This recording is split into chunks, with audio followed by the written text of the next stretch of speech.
What is up, everybody? My name is Adam Cohen. I'm the Vice President of Broadcasting for NCMA Boston. So excited to be with you all today as I interview Dr. Rene Rendon, who's an associate professor at the U.S. Naval Postgraduate School, where he teaches in the MBA in Contract Management and Master of Science in Contract Management degree programs. Quite frankly, something I'm interested in learning more about. So, Dr. Rendon, welcome. Thank you. Thanks, Adam. I appreciate the opportunity to be part of this interview and the opportunity to present at the webinar next month. Of course. So we'll get into more about that later. We call it tease. So stay tuned to the end. We're going to tell you a little bit more about that. If you happen to find this on YouTube, we're going to be embedding this on the website. We're going to embed it in our emails, kind of give you more of an idea. So I can't think of a better question to start this off with. Dr. Rendon, tell us a little bit about yourself, please. Okay, so a little bit about myself. I was born and raised in San Antonio, Texas. So San Antonio, Texas.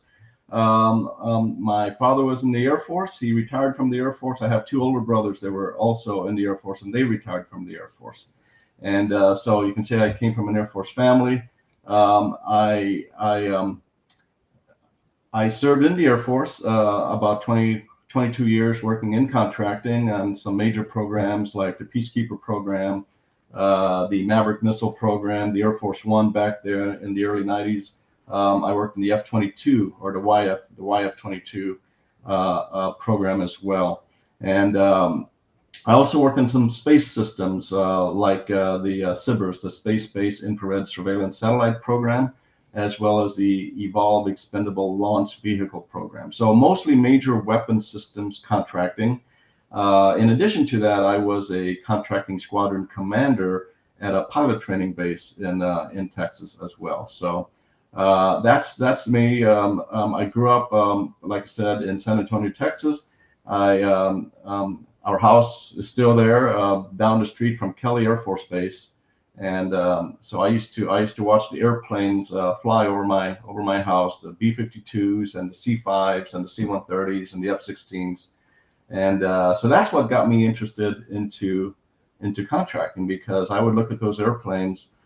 I never said I wanted to fly them. I always said I wanted to buy them. So that was my interest in contracting. I like it for personal use. No, I'm kidding. So cool. So that kind of leads here into really my next question. So I remember one of the first career jobs I was at. One of my director of contracts at the time kind of goes to me during the interview, goes, okay, so Adam, how did you get into contracts? Like, no one goes to school to get into contracts. It's just something you happen to fall into. And the more and more people I talk to, that seems to be the case. So we know we have all these different degree programs, but how did you get into contracts? And obviously, thank you and your family for your service as well. But how did you get into this contracts field? Well, like I said, being an Air Force brat and living there in San Antonio, close by Kelly Air Force Base, and watching airplanes flying, I always wanted to get into the business of the Air Force. I was always interested in business. So, I look at the airplanes. How did the Air Force acquire those airplanes? How did the Air Force acquire those weapon systems? So I always had an interest in business, and specifically how businesses relate to each other. So that's what got me interested in majoring in business administration. So my undergraduate, my master's, my doctorate degrees are all in business administration. Mm-hmm. I like business, and I like how organizations relate to each other. And contracts are all about relationships. I've always been interested in how does the government relate to its prime contractors? How do the prime contractors relate to their subcontractors? And contracts are all about business. And business is where contracts are done, or contracts is where business is done. And right. Contracting is about relationships and how we manage those relationships. So that's what got me interested. I'm probably one of those few people that, growing up as a teenager and saying, I want to get into the relationships of businesses, and that would end up eventually be contracting. And I knew that Kelly Air Force Base, Kelly was an air logistics center. Mm-hmm. And I remember as a young kid asking my father, what do they do at Kelly Air Force Base? And he would say, they do procurement.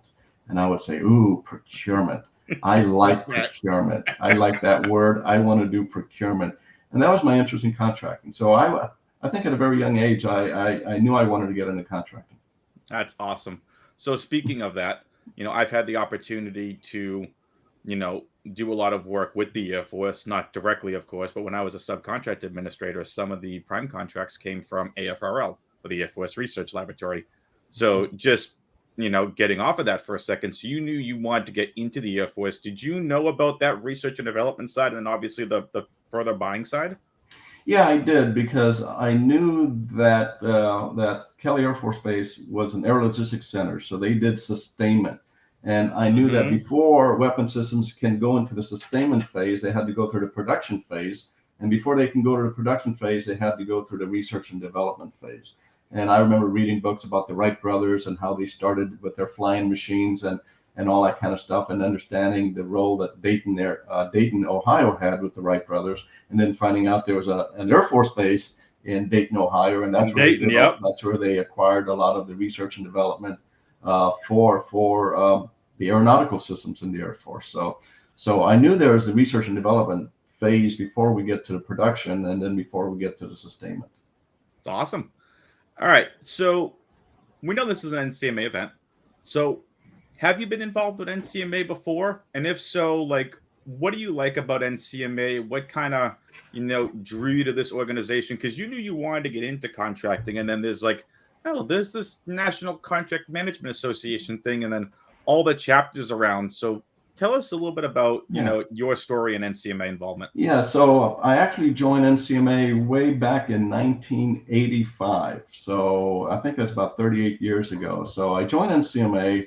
I was a lieutenant, Air Force lieutenant in contracting, Mhm. and I was stationed in Minot, North Dakota. And I think when I joined NCMA in 1985, I may have been the only member in the state of North Dakota, the only NCMA member in the state of North Dakota, which doesn't say much because there's not that many people in North Dakota.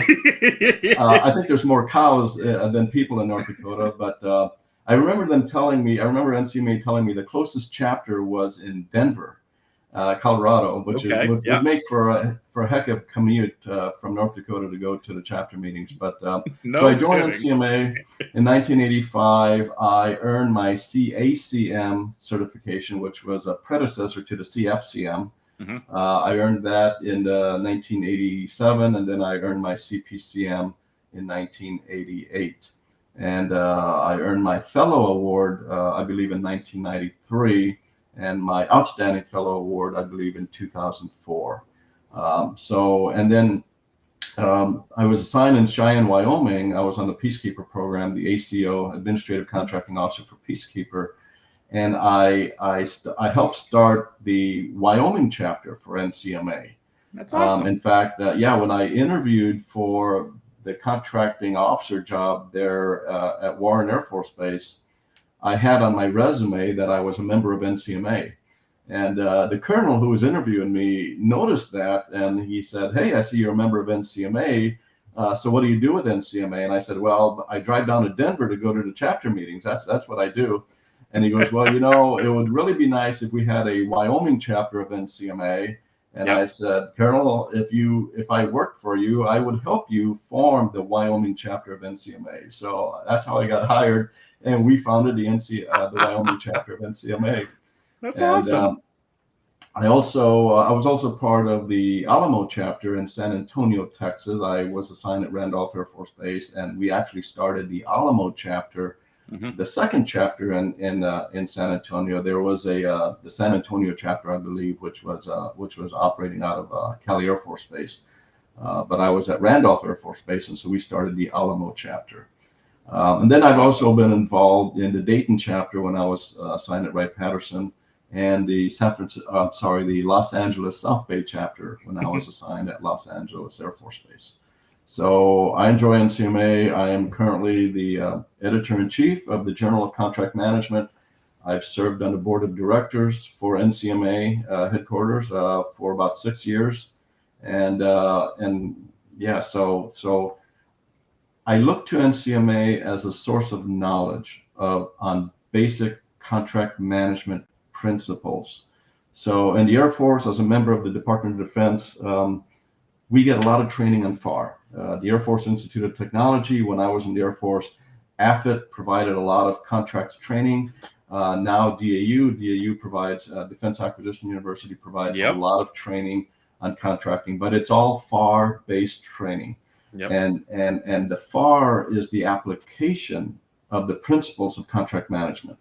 And I look to NCMA as a source of knowledge for principles of contract management, not necessarily FAR training. I get FAR from DAU and I get FAR from AFIT Right. and the other DoD training organizations. But back when I was a lieutenant, I knew there was more to contracting than just a FAR, and so I wanted a source of knowledge for principles of contract management, and that's where NCMA came in with their training and their conferences and their educational workshops and so forth. Awesome. So this next question, kind of a loaded question. I know everyone's probably got something different, but we've talked about NCMA involvement. We've talked about you realizing you wanted to do something in contracts from an early age. So what's something in contracts that you really like? When you got involved, was it that procurement aspect? Was it something that had to do with the FAR? Was it learning all about these different educational programs? So what's something in contracts that you really like? Yeah, so what I like about contracting is that it's about relationships. It's about relationships between the buyer and the seller. For example, the government and a prime contractor. Yep. It's about relationships between prime contractors and subcontractors. So being a business administration educated person, somebody who's gotten degrees in business, it was like the perfect career field to get into. If you have a business degree, the perfect career field to get into would be a very business focused profession, and contract management is very business. Contracts are all about business. Yep. Contracts are how business gets done. So I like the fact that in contracting I can deal not only with one company or the organization I work in, like Wright-Patterson Air Force Base, right. but I can deal with the Lockheed Martins and the General Dynamics and the Raytheons and the Northrop Grummans and the Boeings of the world, and deal with those companies and interact and relate with those companies. And each company is different. Each one has its own culture. I remember when I was at Los Angeles Air Force Base, TRW was one of our prime contractors, one of our major space contractors. And then they merged, or they were taken over by Northrop Grumman. And I remember that was a big thing there in the Los Angeles South Bay, because TRW was there in El Segundo, right down the street from the base. And so you can see a difference in cultures between these two companies that are merging together. Those big boys just buying and acquiring all the little guys, huh? So that's what I liked about contracting. And another thing I like about contract management is the universality of the principles of contracting. Okay, the principles of contract management. I'm not talking about the FAR. I'm not talking about the Uniform Commercial Code. I'm talking about the principles of contract management as you see in the SIMBOK. Okay, the SIMBOK reflects the principles of contract management. What I like about contracting and NCMA and the SIMBOK is the universality of the principles. I can work space contracting at Los Angeles Air Force Base, and then I can go to Dayton and buy airplanes, and the principles of contract management are the same. The applications that we see in FAR, they meet different. But more important, when I was in the Air Force, I had what they call an education with industry assignment, where they get an Air Force officer and say, you're going to go work for industry for a year and learn what you can from industry. So when I got accepted for education with industry, I was stationed at Wright-Patterson in Dayton, Ohio, and I wanted to go work for NCR. So NCR had the world headquarters in Dayton, Ohio, and I wanted to go work for NCR. NCR did purely commercial contracts, no defense contracting at all. And I said, I want to go learn commercial contracting. I want to go do commercial contracting at NCR. And at first, the Air Force pushed back and said, no, we only want you to do your EWE assignment, education with industry assignment, at a defense contractor. And I said, I don't want to go and observe at a defense contractor location. I want to go and do work in a commercial contracting. And I remember the Air Force telling me, we see no value in you learning commercial contracting. We see no value in you learning non-FAR contracting. This was about 1991. So yeah, so a couple of years later, FASA would be passed. The Federal Acquisition Streamlining Act would be passed in 1994. That has a preference for commercial item acquisition, and even established FAR 12 in the FAR. But anyway, my mentor up at AFIT helped me get approved to go work at NCR.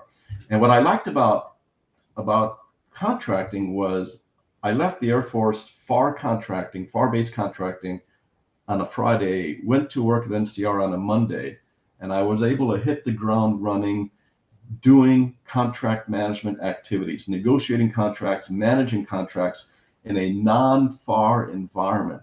Yep. And the way I was able to do that, the reason why I was able to do it was because studying and preparing for the CPCM back then, I had to learn the principles of contract management. NCR didn't use the FAR. I couldn't go in and say, okay, let's do a FAR 15 source selection, or let's do a FAR 14 sealed bid. It was like, no, we're doing contracting. And so what I liked about contracting was the universality of its principles. I could go from buying F-22s at Wright-Patterson to buying automated teller machines and automated cash registers at NCR without having to be retrained or without having to go through a whole bunch of other training, because I had learned the principles of contract management from NCMA, and as I prepared for the CPCM exam way back in 1988, 87 timeframe. That's awesome. Well, thank you. And you were mentioning all these contract management principles. So the event that you're going to be presenting at in our webinar is called the Case for the SIMBOK, the CMBOK. If anyone doesn't know what those acronyms are, so the Contract Management Book, I believe it's Book of Knowledge, correct? Body of knowledge. Body of knowledge. Thank you. So the webinar is called the Case for the SIMBOK, bridging the gap between theory and application. So what can people expect to learn during this event? Right. So that's an excellent question. So what I plan to do at the webinar is to show what we can do with the SIMBOK. Okay. So if I get the NCMA emails, I get the notices. I'm always on the website, and it's saying about different companies and different organizations that have adopted the SIMBOK. Okay, so they've adopted the SIMBOK. What are they doing with the SIMBOK? Is it a paperweight? Is it sitting on somebody's shelf? What can you do with the SIMBOK? And so my webinar is going to be talking about the SIMBOK is the principles of contract management, and it bridges the gap between the theories that inform contract management. I'm going to talk a little bit about theories that inform contract management, as well as how those theories are established in the principles of contract management, and how those principles are applied in the federal acquisition regulations, or how they're applied in the Uniform Commercial Code, or how they're applied in state procurement codes, or how they're applied in corporate procurement policies. So the focus is, okay, we've got this SIMBOK, it's the 7th edition, and what do we do with it? Well, this is where, in my opinion, Rene thinks is the position of the SIMBOK. It bridges the gap, it fills the gap between theory and applications. And we'll talk more about that during the webinar. Yeah, I mean, see, to me, I love that, because, regardless of whatever job I've been at in my career, it's like you always, you know the work you're doing, the policies and procedures behind it. But I like learning about that, like 10,000 foot view of like, okay, this is what I'm doing on a daily basis. Well, how did we get to this point to be able to do this on a daily basis? And this kind of sounds like, okay, the SIMBOK does this, and actually the FAR, it does this and that. Like, that to me is interesting, because it kind of gives you that broader level 10,000 foot knowledge of what you can do on a daily basis. So is there anything else that you want to share with us before I go ahead and end this interview and plug the event? No, I just thank you for the opportunity, and I want to thank the Boston NCMA chapter for inviting me. And I encourage anybody who's interested in contracting or the SIMBOK or NCMA to attend the webinar. And I'm just looking forward to it. Awesome. Well, thank you, Dr. Rendon. We appreciate your time here from NCMA Boston. I appreciate your time for picking some time out of your day to do this interview. So for those of you that are interested, and don't mind me as I look at my other monitor, The event is called The Case for the Simbach, Bridging the Gap Between Theory and Application. It's going to be on November 28th, 2023 from noon to 1 p.m. Eastern Time.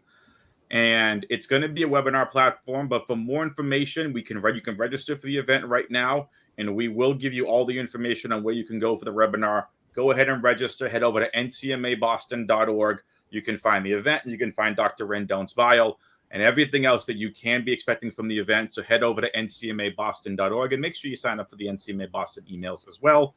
Dr. Rendon, thank you so much for your time, and I'll catch you all next time for another Meet the Speaker series. Latest, peoples.